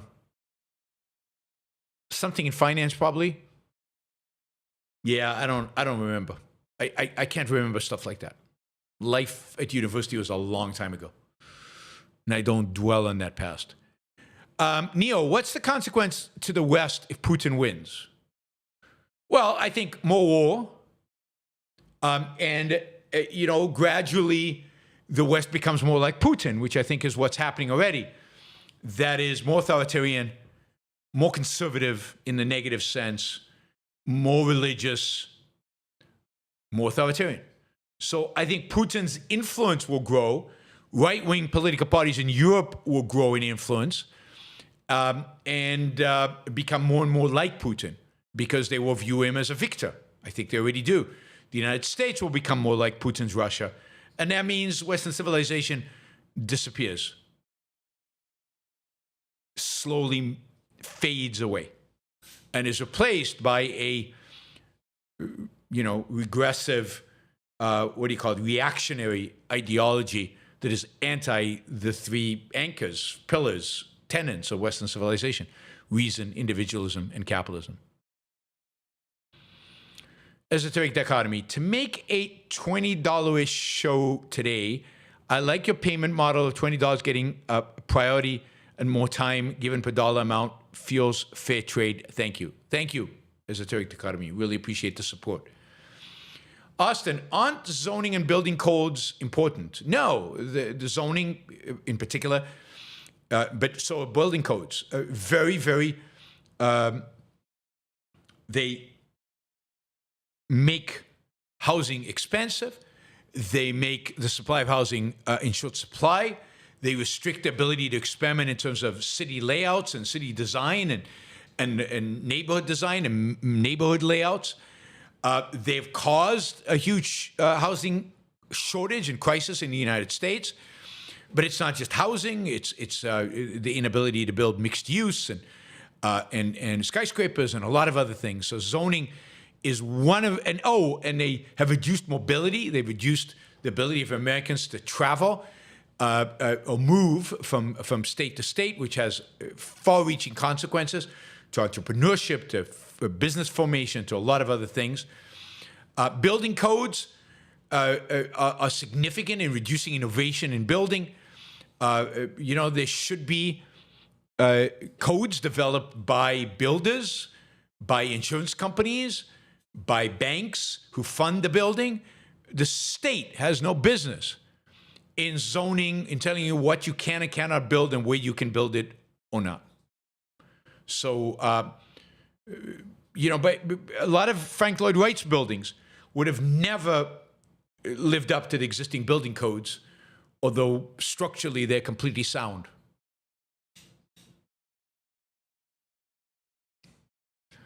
Austin, should incarcerated people get free food and medical? Well, I mean, yes, they're going to get free food and medical up to a point. I don't think spend a huge amount of money trying to cure,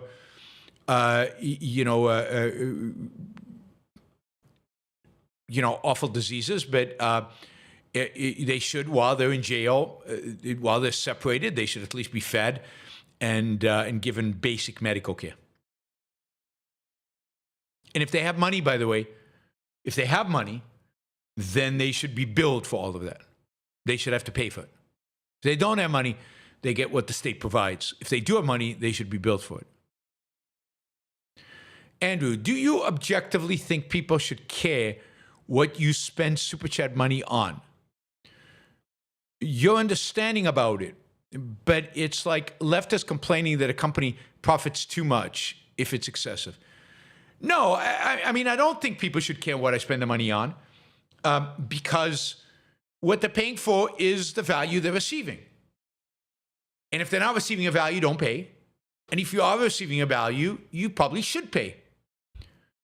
How I spend it, what I spend it on is irrelevant, but it is important for people to understand that you're paying for my time. What I spend it on is irrelevant, but my time, that is the show. The show requires time, prep, technology, and actually doing the show. Significant hours every day. And that the show just wouldn't exist if not for you paying for my time. I would do something else. I have to. So I think that relationship between the show's existence and the money, it is a listener-supported show. Without the support of listeners, it doesn't exist. How I spend it on rent, restaurants, clothes, certainly not clothes, obviously, but, is none of anybody's business. You're paying for the value you get from the show. You're paying for the product of my mind, the show, for my time. All right, Soupy Cask has the final question, I think, unless somebody jumps in with one. In 30 seconds, can you give a rundown of U.S. history? In 30 seconds, rundown of human history. Declaration of Independence, War of Independence, America wins, it creates a constitution, which is the best in the world, establishing freedom and capitalism. That constitution is eroded by slavery, fight a civil war in order to eradicate slavery. But in the North, before the Civil War and then post-Civil War, massive industrialization, economic growth, and expansion to the West, becoming the most powerful militarily and economically country in human history by the break of World War I. For some reason, participates in World War I. For a little bit more reasons, participates in World War II. Is the deciding factor in both, but is progressively less free throughout that period. And post-World War II thrives economically, but progressively, slowly, is growing slower and less free progressively from the Great Depression on. Something like that. I don't know if that's helpful. Probably not. Marilyn, thank you for the sticker. Let's see, did I miss anybody else's sticker? Thanking people. I thought there was Mary. I remember I didn't thank Mary. Thank you, Mary. Thank you, guys. Really appreciate it. I will be back tomorrow, same time, same place. Again, a 3-hour show. No rush tomorrow. We will get into. I'm hoping we have time to get into the post-constitutional, the view of post-constitutionalism, and I'm sure there'll be other topics to talk about. So I will see you all tomorrow, same time, same place. Thanks to all the super chatters. Thanks to all of the viewers. Don't forget to like the show before you leave. If you're not a subscriber, please subscribe. We're heading to 40,000. And like the show, share the show, do all the things that you're supposed to do on YouTube. Bye, everybody, and Twitter, and everywhere else.